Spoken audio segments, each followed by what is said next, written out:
السلام علیکم ناظرین، اس ایپیسوڈ کے شروعات میں ہم دیکھتے ہیں جنگل سے عثمان صاحب اپنے ساتھیوں کے ساتھ آگے بڑھ رہے ہوتے ہیں۔ ادھر قبیلے میں سب لوگ خیمے کے باہر جمع ہوتے ہیں۔ بالا خاتون الجن قسمت اور گلچے سے کہتی ہیں گونچا نے کل کیا کھایا کیا پیا سب کا پتہ لگاؤ گی، تو گلچا کہتی ہے کل اس نے کچھ گڑبڑ محسوس کی۔ الجن کہتی ہے جو کچھ میں لے کر آئی اس نے چکھا تک نہیں، شوربہ سوپ کچھ بھی نہیں۔ فاطمہ آگے بڑھتے ہوئے کہتی ہے یقیناً اس نے کچھ کھایا ہوگا، سوچو۔ اس لیے علاؤالدین بہت غمگین خیمے سے باہر آتا ہے اور بالا خاتون کو بتاتا ہے کہ اس نے تریاق دے دیا ہے، گونچا ٹھیک ہو جائے گی انشاءاللہ۔ اگلے ہی لمحے بیگم آگے بڑھتے ہوئے کہتی ہے گونچا نے میرا دیا گیا حلوہ کھایا ہے، لیکن وہ حلوہ میرے لیے تھا، زہر ڈالنے والے نے مجھے مارنا چاہا۔ بالا خاتون کہتی ہے بیگم خاتون کیا کہنے کی کوشش کر رہی ہو؟ جواباً بیگم کہتی ہے یہ ہزال نے کیا ہے، جب عثمان صاحب نے مجھے قلعہ دیا تو وہ اسے حسد کرنے لگی ہے۔ یہ سن کر ہزال اس کی جانب بڑھتے ہوئے کہتی ہے ذرا دیکھو تو صحیح کہ یہ ناگن کیا کہہ رہی ہے، میں قسم کھاتی ہوں کہ میں نے ایسا کچھ نہیں کیا، وہ اللہ یہ بہتان لگا رہی ہے بالا خاتون۔ مگر بیگم کہتی ہے ہزال انکار نہ کرو، کل رات کھانے کی میز پر تم نے کہا تھا کہ تم مجھے مار ڈالو گی، لیکن میں نے یقین نہیں کیا۔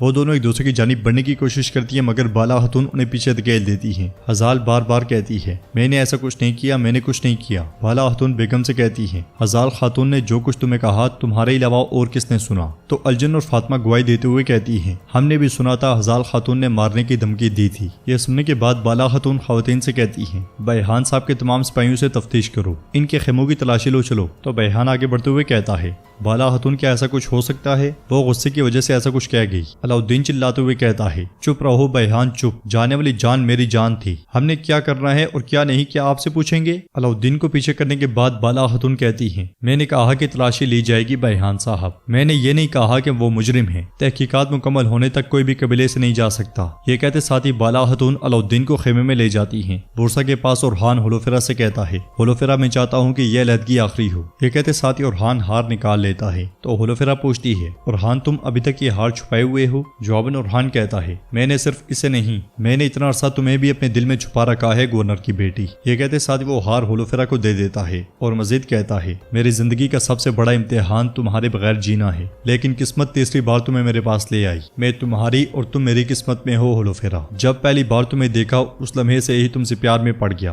ہم نے بچپن ساتھ گزارا، میں نے ہر گزرتے دن کے ساتھ تمہاری محبت کو اپنے دل میں بڑھنے دیا، اب الگ نہیں ہوتے اور ایک ہوتے ہیں، کیا تم مجھ سے شادی کرو گی؟ ہولوفرا میں جانتا ہوں کہ یہ اچانک ہے، لیکن تمہارے بغیر رہنے اور انتظار کرنے کی سخت مجھ میں باقی نہیں رہی، اب ایک ہو جاتے ہیں گورنر کی بیٹی۔ تو ہولوفرا مسکراتے ہوئے کہتی ہے لیکن تم میرے جواب کا انتظار کرو گے؟ اورحان بھی خوش ہوتے ہوئے کہتا ہے ہاں بالکل، لیکن آخر میں بس تمہارا جواب ہاں ہو، اس کے لیے میں عمر بھر انتظار کر سکتا ہوں۔ اور اس کے ساتھ ہی وہ سب گھوڑوں پر سوار ہو جاتے ہیں۔ جانے سے پہلے اورحان ہولوفرا سے کہتا ہے ہم نے تمہارے ساتھ مل کر آزمائش جیلی گورنر کی بیٹی، اب ہم اکٹھے ہوں گے اور خوش بھی ہوں گے۔ یہ کہتے اور سنتے ساتھ ہی وہ دونوں اپنے اپنے راستے روانہ ہو جاتے ہیں۔ ادھر عثمان صاحب بورسا جا پہنچتے ہیں۔ عثمان صاحب کو دیکھ کر لوکاس کہتا ہے وہ ترک جس کا نام میں نے قسطنطنیہ میں کئی بار سنا ہے، عثمان صاحب ہم آخرکار مل گئے۔ تو عثمان صاحب کہتے ہیں ہولوفرا نے مجھے بتایا تم مجھ سے بات کرنا چاہتے ہو۔ تو لوکاس کھڑے ہو کر کہتا ہے میری درخواست پر آنے کے لیے میں آپ کا مشکور ہوں، برائے مہربانی بیٹھیں، یہ میز میں نے آپ کے لیے تیار کی ہے۔ یہ کہتے ساتھ وہ بیٹھ جاتا ہے مگر عثمان صاحب کہتے ہیں ہم یہاں کھانے پینے نہیں آئے، کمانڈر لوکاس میں تمہاری بات سن رہا ہوں۔ تو لوکاس کہتا ہے میں آپ سے ملنا چاہتا تھا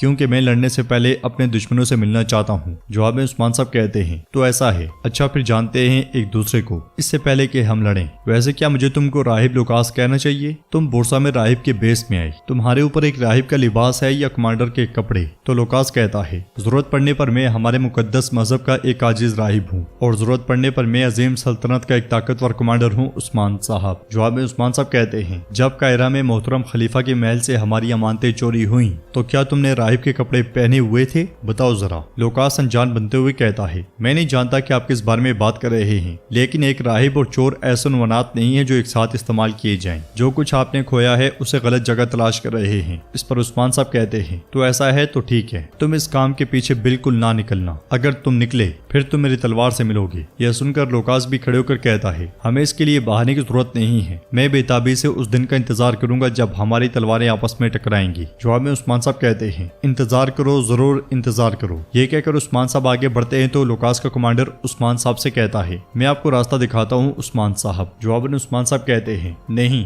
اسی لمحے عثمان صاحب کی نظر کمانڈر کی انگوٹھی پر پڑتی ہے تو عثمان صاحب اس لمحے کو یاد کرتے ہیں جب کرادین قلعہ فتح کرنے کے بعد ایک بازنطینی ان کے پاس آیا تھا اور اس بازنطینی کے ہاتھ پہ اسی طرح کی انگوٹھی تھی۔ اس خیال کے بعد عثمان صاحب کہتے ہیں کوئی ضرورت نہیں، جیسے آئے ہیں جا بھی سکتے ہیں۔ یہ کہتے ساتھ ہی عثمان صاحب آگے بڑھتے ہیں اور ایک مقام پر رک کر اپنے ساتھیوں سے کہتے ہیں امانتیں چوری کرنے والا لوکاس ہے، میں نہیں جانتا، لیکن اس کے ساتھ والا میگنس وہ اس میں ملوث ہو سکتا ہے۔ محل میں جو راہب ہمارے پاس آیا تھا اس کی انگلی پہ بھی ایسی ہی انگوٹھی تھی، ہو سکتا ہے کہ وہ اس فرقے سے ہو جس کا ذکر وزیر نے کیا تھا۔ زیر کتے اس راہب کو میرے پاس لاؤ۔ یہ کہتے ساتھ ہی عثمان صاحب آگے بڑھ جاتے ہیں۔ کائی قبیلے میں الجن اور قسمت بالا خاتون کے پاس آتی ہیں، باقی لوگوں کے ساتھ اورحان بھی وہی موجود ہوتا ہے۔ الجن ایک بوتل علاؤالدین کو دیتے ہوئے کہتی ہے یہ زہر کی طرح لگتا ہے لیکن میں نہیں جانتی، یہ ہزال کے خیمے میں تکیے کے نیچے سے نکلا ہے۔ یہ سنتے ساتھ ہی ہزال کہتی ہے یہ سراسر جھوٹ ہے۔ شیشی کو سونگنے کے بعد علاؤالدین کہتا ہے یہ زہر ہے اور یہی زہر گونچا کو دیا گیا ہے۔ یہ کہتے ساتھ ہی علاؤالدین بیحان کی جانب بڑھتا ہے مگر اورحان اور خواتین اسے روک لیتے ہیں۔ علاؤالدین چلاتے ہوئے کہتا ہے چھوڑو بھائی چھوڑو۔ سردار بیحان کہتا ہے علاؤالدین بے وہ کھیل کھیل رہے ہیں، میری خاتون ایسا کبھی بھی نہیں کرے گی۔ جواب میں علاؤالدین چلاتے ہوئے کہتا ہے زہر آپ کے خیمے سے نکلا ہے اور آپ اب بھی ایسا بول رہے ہیں؟ بیحان بے اب الفاظ ختم، چھوڑو بھائی چھوڑو۔ اس سارے شور شرابے اور ہلچل میں یوسف اس لمحے کو یاد کرتا ہے جب اس نے سسلیہ کو ہزال کے خیمے میں جاتے ہوئے دیکھا تھا۔ یہ سب جاننے کے بعد بھی یوسف خاموش رہتا ہے اور بیگم کہتی ہے جبکہ تم جنگ میں عزت کے ساتھ لڑ سکتے تھے تم نے زہر کے ساتھ شیطانی کی ہزال، تم نے ایک بچے کو مار ڈالا، اب تم کبھی بھی صحیح راستہ نہیں پا سکتے۔ تو ہزال کہتی ہے یہ تم نے کیا، تم نے کھیل کو ترتیب دیا اور تم نے الزام مجھ پہ ڈالا سانپ۔ یہ کہتے ساتھ ہی وہ بیگم کی جانب بڑھتی ہے تو سروجوں سے پکڑ لیتا ہے۔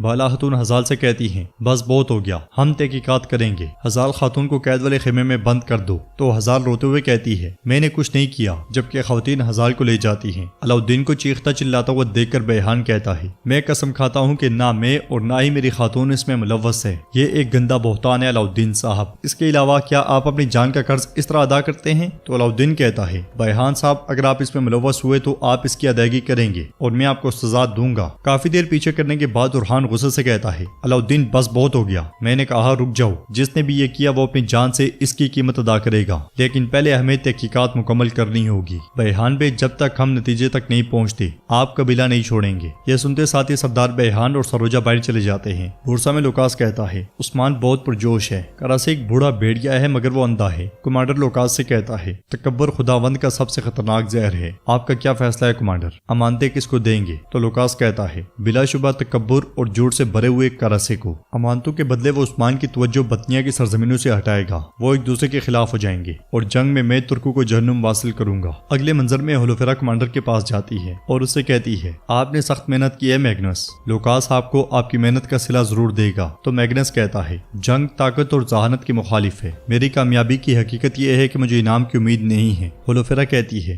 سنا ہے کہ مسلمانوں کی مقدس امانتیں چرا لی گئی ہیں، انصاف کا دفاع کرنے والے آپ جیسے کماندار کی نظر میں یہ قابل نفرت حرکت ہونی چاہیے، ایسا کام کون کر سکتا ہے؟ تو میگنس کہتا ہے یہ سب کچھ سامنے آ جائے گا۔ سپاہی کے آنے پر میگنس ہولوفیرا کو وہاں سے بھیج دیتا ہے۔ ہولوفیرا دروازے پہ کھڑے ہو کر ان کی باتیں سننے لگ جاتی ہے۔ میگنس سپاہی سے کہتا ہے فوج کو تیار کرو، ہم فوراً ترسیل کے لیے روانہ ہوں گے۔ تو ناظرین اس کے ساتھ یہ ایپیسوڈ بھی اختتام پذیر ہوتی ہے۔ اگر آپ کو ویڈیو پسند آئے تو ویڈیو کو لائک کریں، چینل کو سبسکرائب کریں اور بیل آئیکن پر لازمی سے کلک کر دیں۔ انشاءاللہ ملتے ہیں نیکسٹ ویڈیو میں، تب تک کے لیے رکھیں اپنا اور اپنوں کا بہت زیادہ خیال۔ اللہ نگہبان۔